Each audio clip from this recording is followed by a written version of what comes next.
It's a big day for Arielle Desabis. She's at the Salon du Livre talking to young girls about her terrible teenage experience as a prostitute in Montreal. At 14, she ran away from home. She was constantly fighting with her dad, and she wanted to get out. A young girl all alone living in the streets of Montreal, it didn't take long for the wrong people to find her. Au bout de 3 jours, je suis tombée dans les gangs de rue, dans les drogues. Puis quand même assez rapidement, au bout de quelques semaines, on m'a, dans le fond, fait danser, puis on m'a forcé à me prostituer. She managed to escape before being sold into an even worse situation. C'était soit que j'étais vendue ou soit que j'essayais de m'échapper, ce qui a marché.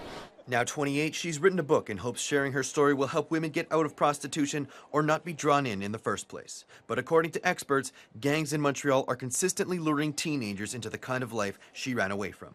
The mean age is between 14 and 15, but you know, we have girls that have been recruited as young as 11 and 12. Lynn Dion says the easiest targets are girls on the run, like Desabis was. They're in survival mode, and when someone offers them a place to stay, a way to make money, it's often too tempting to pass up.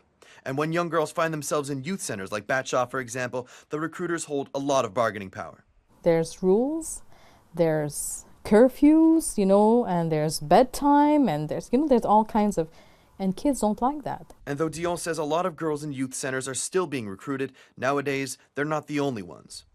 Right now you have, I think, you know, with the social media, with Facebook, Instagram, Snapchat. Sans même s'en rendre compte, les parents laissent les gangs de rue rentrer chez eux à travers de Facebook. And Inspector Martin Evangeliste of the Laval Police says social media has made it easier than ever for the pimps. His way of action can go much wider than what you could do by foot or by bus or by car. It reaches everywhere. And with social media and the internet, teens can be reached by pimps even if they don't have a smartphone. In the West Island at Fairview, at the Apple store, because kids will go there to access their emails or accounts or whatever, you know, Facebook, because it was free.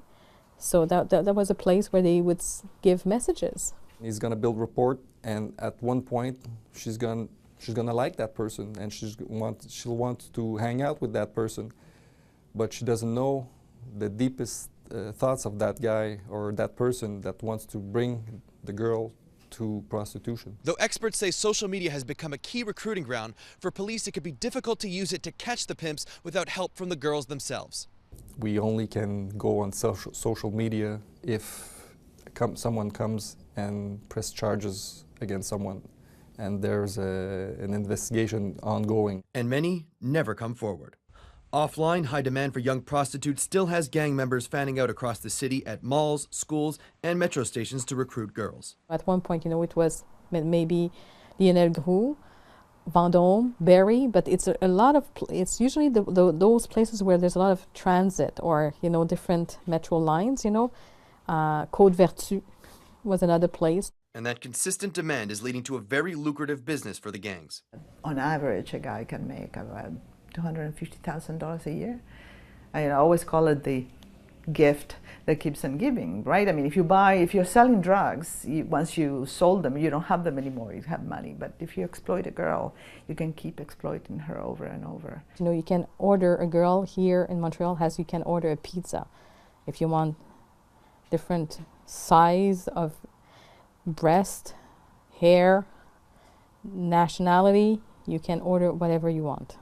So how to attack the problem? This advocate says she's encouraged by the Quebec government's new plan to fight sexual exploitation, but more resources are needed to help women get out of prostitution. They need support, be it to go back to school, to go back on the work market, or psychological, medical needs that they have, that it be addressed. But to keep them out in the first place, Dion thinks kids need to be taught early on by parents and teachers not to take sex lightly.